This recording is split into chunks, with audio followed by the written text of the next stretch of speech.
નમસ્કાર વાલા વિદ્યાર્થી મિત્રો, સ્વાગત છે તમારું આપની YouTube channel Shri Uma tuition classes Jamnagar ની અંદર. વિદ્યાર્થી મિત્રો, આજે આપણે ચેપ્ટર નંબર 5 કરવાના છે, જેનું નામ છે લસાઅ અને ગુસા. ઇંગ્લિશમાં કહીએ તો LCM અને HCF. લસાઅ એટલે લઘુત્તમ સામાન્ય અવયવી, જેને ઇંગ્લિશમાં લીસ્ટ કોમન મલ્ટીપલ કહેવામાં આવે છે, અને ગુસાઅ એટલે કે ગુરુત્તમ સામાન્ય અવયવ, જેને હાઈએસ્ટ કોમન ફેક્ટર કહેવામાં આવે છે. તો વિદ્યાર્થી મિત્રો, આજે આપણે લસા અને ગુસા વિશે સંપૂર્ણ માહિતી મેળવશી. તો વિડિયોના એન્ડ સુધી બન્યા રહેજો. તો ચલો લેક્ચરની શરૂઆત કરીએ. તો વિદ્યાર્થી મિત્રો, સૌથી પહેલા આપણે જોશી કે લસાઅ, જેને લઘુત્તમ સામાન્ય અવયવી કહેવામાં આવે છે, અને ઇંગ્લિશમાં જોઈએ તો લીસ્ટ કોમન મલ્ટીપલ કહેવામાં આવે છે. વિદ્યાર્થી મિત્રો, લસાઅ શોધવા માટે આપણી પાસે ત્રણ રીત છે. સૌથી પહેલી છે સામાન્ય અવયવની રીત, બીજી રીત છે અવિભાજ્ય અવયવની રીત, અને ત્રીજી રીત છે એ ભાગાકારની રીત છે. તો ચાલો આપણે સામાન્ય અવયવની રીતથી છે લસા શોધવાનો પ્રયત્ન કરીએ. સૌથી પહેલા તો સામાન્ય અવયવનો અર્થ શું થાય? સામાન્ય અવયવ એટલે કે એવી સંખ્યા જે આપેલી હોય અને એની અંદર કઈ જો સમાંતર વસ્તુ રહેલી હોય તો તેને છે આપણે સામાન્ય અવયવ છે કહી શકીએ છીએ. જેમ કે આપણે છે સૌથી પહેલા ઉદાહરણ લઈએ 20 અને 30, કે આપણે 20 અને 30 વચ્ચેની છે સામાન્ય અવયવ શોધવાના છે. તો સૌથી પહેલા 20 ના અવયવ લખીએ તો 20 નો ઘડિયો 20 એકા 20, 20 દુ 40, 20 તેરી 60, 20 ચોક 80, 20 50 100. આ રીતે છે આપણે આગળ લખી શકીએ છીએ. એવી જ રીતના વાત કરીએ 30 ની તો 30 એકા 30, 30 દુ 60, 30 તેરી 90, 30 ચોક 120. આ રીતે છે આપણે આગળ છે અવયવ લખી શકીએ છીએ. હવે આપણે જોવાનું છે કે સામાન્ય અવયવ એટલે કે 20 ના અવયવની અંદર અને 30 ના અવયવની અંદર કોઈ વસ્તુ સમાન તમને દેખાય છે? હા, દેખાય છે. શું છે તે? 60. તો 60 છે એ નાનામાં નાના છે, જે આપણે કીધું છે કે લઘુત્તમ એટલે કે નાનામાં નાની સંખ્યા. તો લઘુત્તમ એટલે કે નાનામાં નાના શું છે? 60. તો 20 અને 30 ના સામાન્ય અવયવ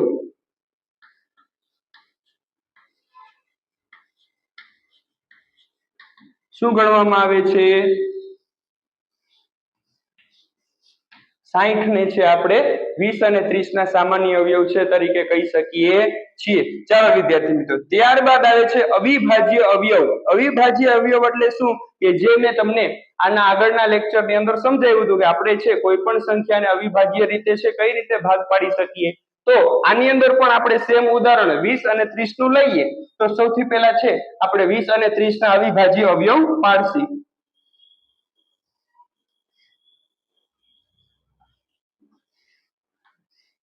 તો 20 ના અવયવની વાત કરીએ તો 2 વડે ચાલે, 2 દાણ 20, પછી 10 છે એટલે હજી 2 વડે ચાલશે, 2 50 10, 5 છે એ આપણે અવિભાજ્ય સંખ્યા આવી ગઈ એટલા માટે છે 5 એકા 5.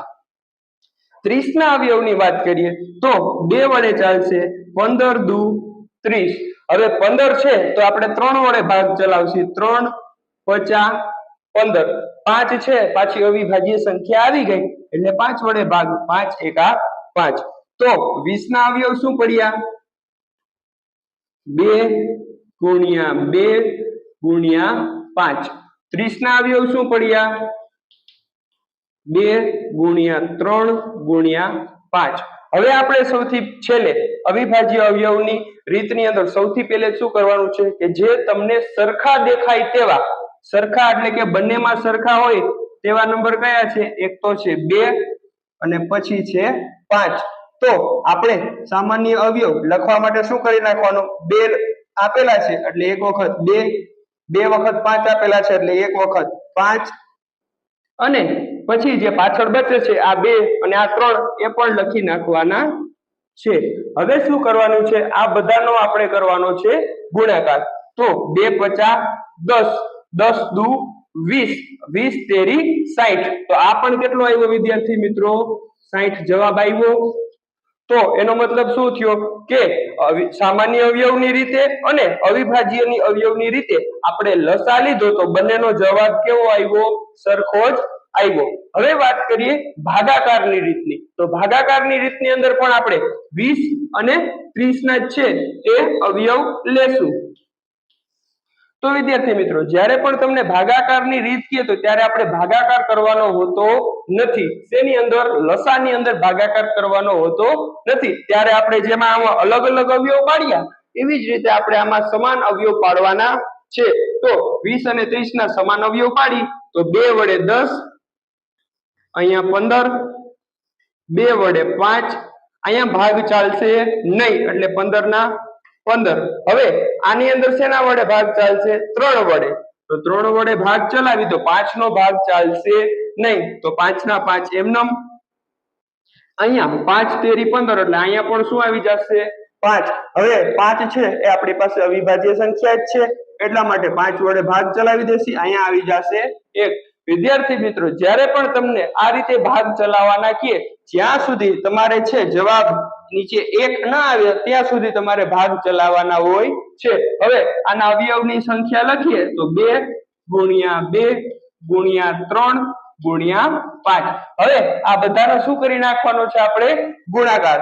2 દુ 4, 4 તેરી 12, 12 પંચા ને 60. તો આ શું આવ્યો વિદ્યાર્થી મિત્રો? આનો જવાબ પણ 60. જોવો જોઈ, સામાન્ય અવયવની રીતે પણ 60 આવ્યો, અવિભાજ્ય અવયવની રીતે પણ 60 આવ્યો અને ભાગાકારની રીતે પણ કેટલો આવ્યો? 60. એનો મતલબ શું થયો કે આ તમે 3 માંથી કોઈ પણ રીત કરો લસા શોધવા માટે, જો તમારો જવાબ સરખો આવે તો એનો મતલબ થાય કે તમારી આ ટ્રીક છે એ સાચી છે. તો આપણે અત્યારે વાત કરી લસાની. હવે વાત કરશી આગળ ગુસા, જેને આપણે ગુરુત્તમ સામાન્ય અવયવ અથવા કે HCF હાઈએસ્ટ કોમન ફેક્ટર કહીએ છીએ. તો વિદ્યાર્થી મિત્રો, હવે ગુસા કે ગુરુત્તમ સામાન્ય અવયવો જેને HCF એટલે કે હાઈએસ્ટ કોમન ફેક્ટર પણ કહેવામાં આવે છે. જેમ લસાની અંદર 3 રીત હતી એવી જ રીતના ગુસાની અંદર પણ 3 રીત આપેલી છે. સૌથી પહેલા છે સામાન્ય અવયવની રીત, બીજી છે અવિભાજ્ય અવયવની રીત અને ત્રીજી છે એ ભાગાકારની રીત. તો સૌથી પહેલા આપણે સામાન્ય અવયવની રીતની અંદર ઉદાહરણ જોઈએ કે આપણે કોઈ પણ એક રકમ આપેલી હોય, જેમ કે લઈએ આપણે 20 અને 30.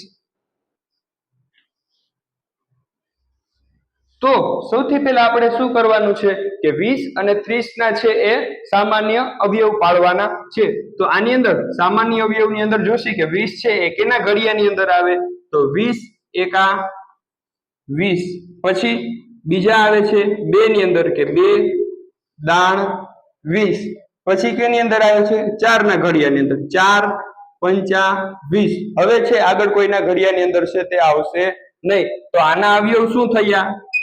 1 2 4 5 10 અને 20. ચલો હવે વાત કરીએ 30 ના અવયવની. તો 30 છે એ કોના ઘડિયામાં આવે? 1 ગુણ્યા 30, 2 ગુણ્યા 15, 3 દાણ 30 અને 5 6 30. આટલા છે એ 30 ના અવયવ પડે. એના અવયવ લખીએ તો 1 2 3 5 6 10 15 અને 30. હવે શું કરવાનું છે વિદ્યાર્થી મિત્રો? સામાન્ય અવયવ એટલે કે આ બંનેની અંદરથી જે સામાન્ય હોય તે આપણે છૂટું પાડવાનું. 1 પછી છે 2, ત્યારબાદ છે 5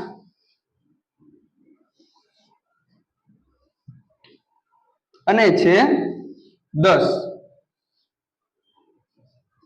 તો આટલા અવયવ છે એ આપણે આ બંનેની અંદરથી સામાન્ય મળ્યા. પણ આપણે શોધીએ છીએ ગુસા, ગુરુત્તમ. ગુરુ હંમેશા કેવો હોય? મોટો. એટલે આ જે અવયવ મળ્યા એમાંથી પણ મોટામાં મોટો અવયવ કયો છે? તો એ છે આપણી પાસે 10. તો સામાન્ય અવયવ કયા થશે?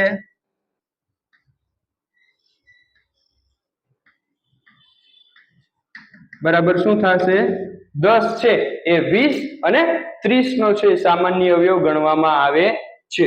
ચાલો એના પછીની રીત છે વિદ્યાર્થી મિત્રો આપણી પાસે અવિભાજ્ય અવયવની રીત. અવિભાજ્ય અવયવ કઈ રીતે પાડવાના હોય તો એની અંદર પણ આપણે 20 અને 30 ના છે અવિભાજ્ય અવયવ પહેલા પાડશું.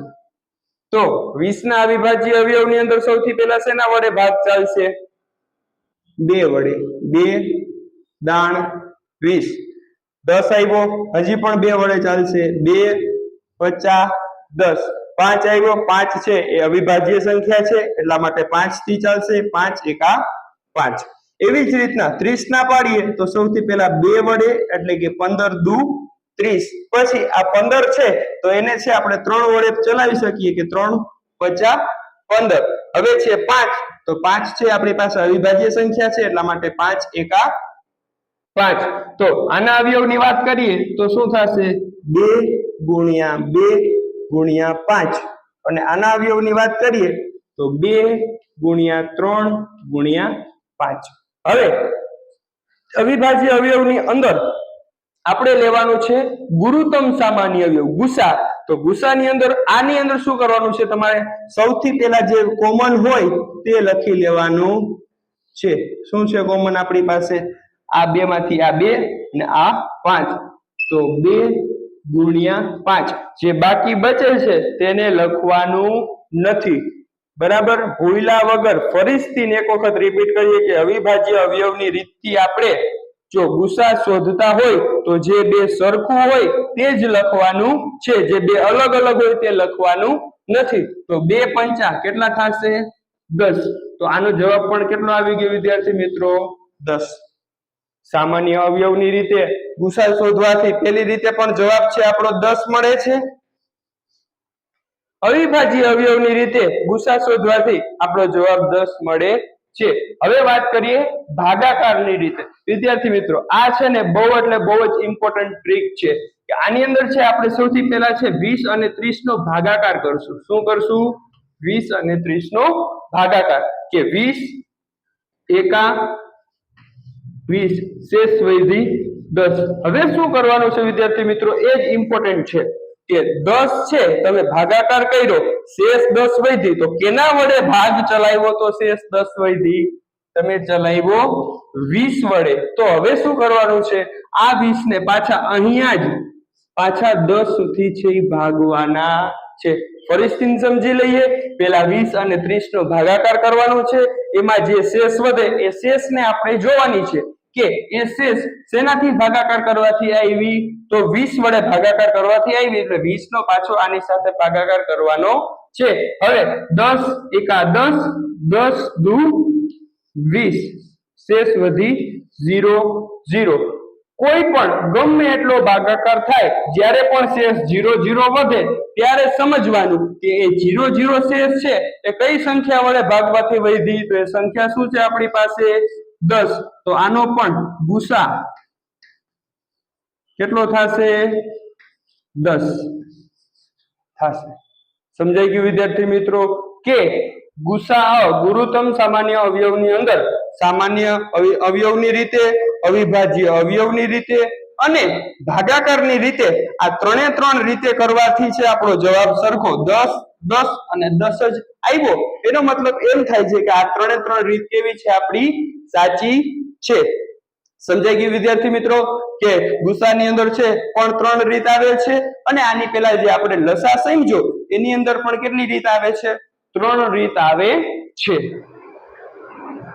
તો વિદ્યાર્થી મિત્રો હવે વાત કરીએ મોસ્ટ આઈએમપી સૂત્રની. તો સૌથી પહેલા જો તમારે કોઈ પણ સંખ્યાનો લસા શોધવો હોય અને તમને પહેલી સંખ્યા અને બીજી સંખ્યા અને ગુસા આપેલો હોય તો તમે આ જે પહેલું સૂત્ર છે એ વાપરી શકો છો, જે છે કે લસા બરાબર પહેલી સંખ્યા ગુણ્યા બીજી સંખ્યા ના છેદની અંદર ગુસા. એવી જ રીતે જો તમને ગુસા શોધવાનો કીધો હોય અને પહેલી સંખ્યા બીજી સંખ્યા અને લસા આપેલો હોય તો તમે બીજું સૂત્ર છે એ વાપરી શકો છો, જે છે પહેલી સંખ્યા ગુણ્યા બીજી સંખ્યા ના છેદની અંદર લસા.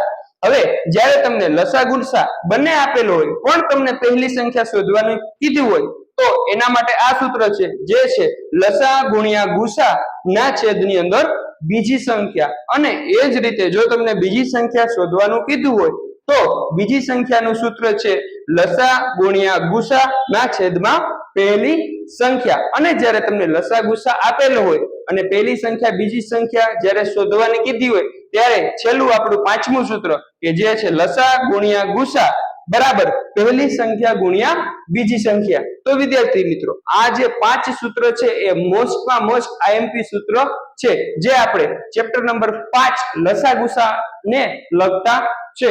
તો વિદ્યાર્થી મિત્રો આવા જ જવાહર નવોદય અને સૈનિક સ્કૂલના વિડીયોઝ જોવા માટે આપણી YouTube channel Shri Uma tuition ક્લાસીસને લાઈક શેર અને સબસ્ક્રાઇબ કરો. અને જો તમારે ટ્યુશન રાખવું હોય તો નીચે આપેલ એડ્રેસ પર તમે આવી શકો છો અને અમારો સંપર્ક કરી શકો છો. અને આવા જ અવનવા વિડીયોઝ આપણી ચેનલની અંદર અપલોડ થયા છે તો તમે તે પણ જોઈ શકો છો. ધન્યવાદ.